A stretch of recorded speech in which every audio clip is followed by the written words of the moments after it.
Assalamualaikum warahmatullahi wabarakatuh. Selamat malam, selamat berjumpa dengan kami seniman seniwati dari Sanggar Seni Barong Singosari Budoyo, pimpinan Dr. Subagio Sri Utomo dari Kelurahan Ngawen, Kecamatan Ngawen, Kabupaten Blora.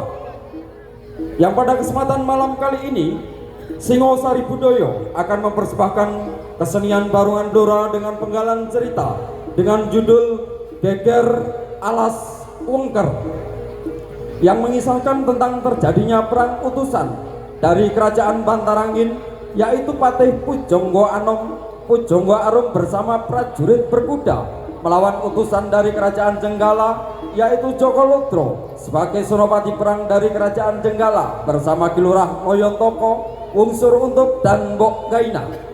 Peperangan ini terjadi karena mereka memperebutkan binatang yang berupa harimau besar atau lebih dikenal dengan sebutan macan gembong yang bernama Gembong Amijoyo, untuk dijadikan mas kawin yang diminta oleh Dewi Sekartaji ketika dilamar oleh Prabu Wonosowandono Raja Bantarangin dan Panji Asmoro Bangun dari kerajaan Jenggala.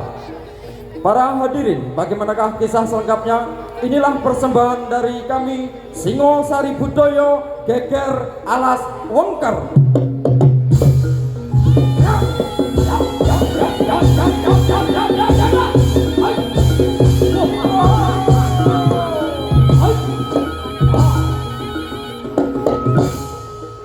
Luwung-luwung langit ngubengi jagat royo, Amadar sastro jendro ing pangruating diyu, sang hurit suksmo agep iring sumurup, pedhut ali menganing tenging alas gondo mayit ya alas wengker, ananing simo kang bisa titi jalma kadya manungsa kang aran Gembong Amijoyo.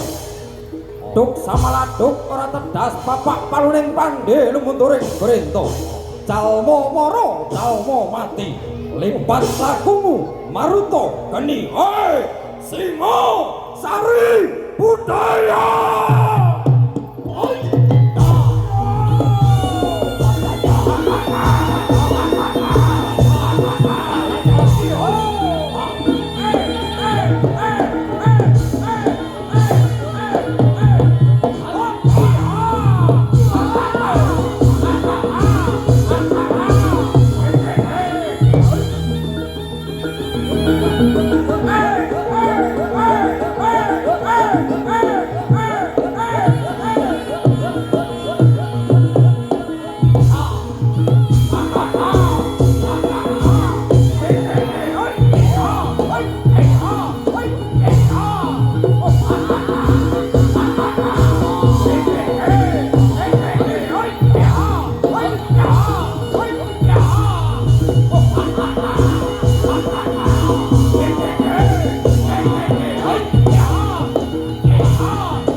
Dene ana wigati apa sliramu teka adoh-adoh saka kraton Jenggala tumekaning kutha Blora. Ladalah. Jaka Lodra. Tekaku karo Mbak Yumu Gainah karo adimu untuk teko papan kene iki sejatine aku ana wigati. Aku arep njaluk tulung marang sliramu. Sliramu kudune eling nalika semono aku diutus Raden Panji Asmara Bangun nglamar Dewi Sekataji ana ing Kediri. Ing tengahing alas wengker aku dicegat karo kewan galak kang bisa titi jalma kadya manungsa kang aran Gembong Amijaya. Sakwise Gembong Amijaya mbok kalahake, banjur aku budal nglamar ana Kediri. Sawise aku atur panglamar banjur aku ya cerita kedadian ana ing alas wengker. Sakutara kuwi uga ana utusan saka Banterangin kang sesulih Patih Pujangwana ya nggawa panglamar antaraning Jenggala karo Bantarangin ana utusan kang padha-padha nglamar Dewi Sekataji. Mula Dewi Sekataji gawe sayembara. Dewi Sekataji gelem dipundhut garwa Panji Asmara Bangun utawa Krana Srandana, ananging Dewi Sekataji duwe bebana. Ya kuwi kewan galak kang bisa titi jalma kadya manungsa, kang bisa joget yen ditabuhi gamelan. Mula Jaka Lodra, ayo derekno aku budal ana ing alas wengker nggawa Gembong Amijaya menyang Kediri. Ay kaya ngono, ayo kakang kaya teko tak derekake.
Dimas Adipati Pujangwaruk.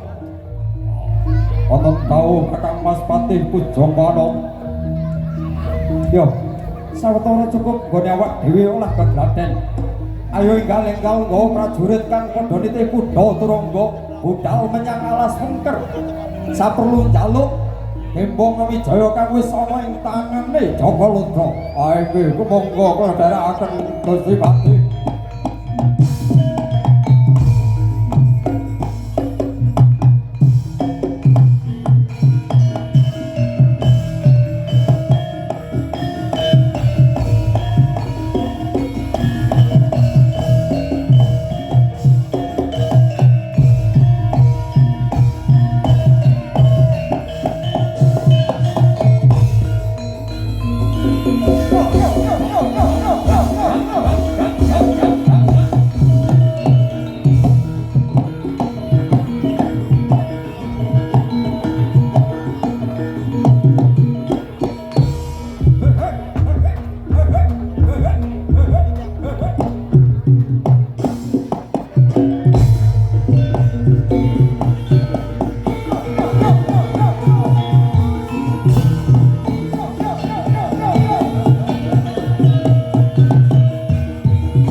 Ayo derek aku budal roing tengah alas gondo mayit ke alas wengker.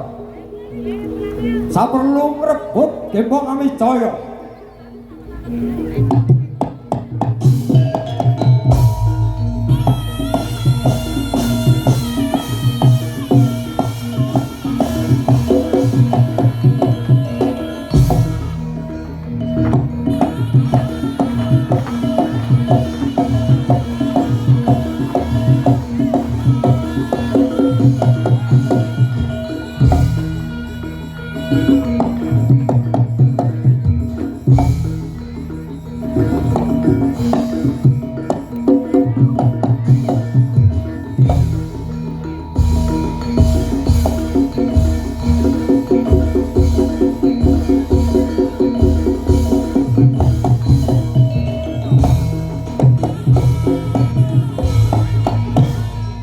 Gembong Amijaya.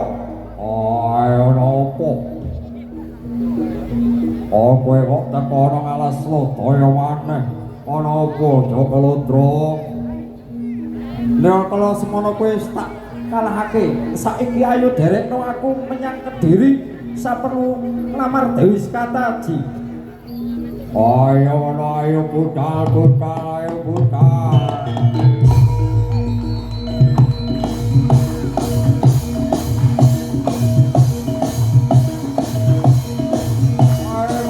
Mandek sira mandek. Aha.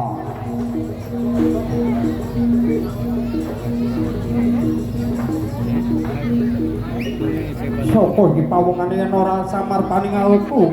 Patih Pujang Wanong. Oh iya, aku Patih Pujang Wanong saka Banterangin. Jaka Lodra, Gembong Amijaya minangka dadi bebanane Dewi Sekataji entuk rantuk tak jaluk dina iki. Yo, kanthi utahe ngludira kecahing dada yen kowe bisa ngrebut Gembong Amijaya, maju legane atimu pecah dadamu.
Demikianlah persembahan dari Sanggar Seni Barong Singosari Budaya dari Kelurahan Ngawen, Kecamatan Ngawen, Kabupaten Blora.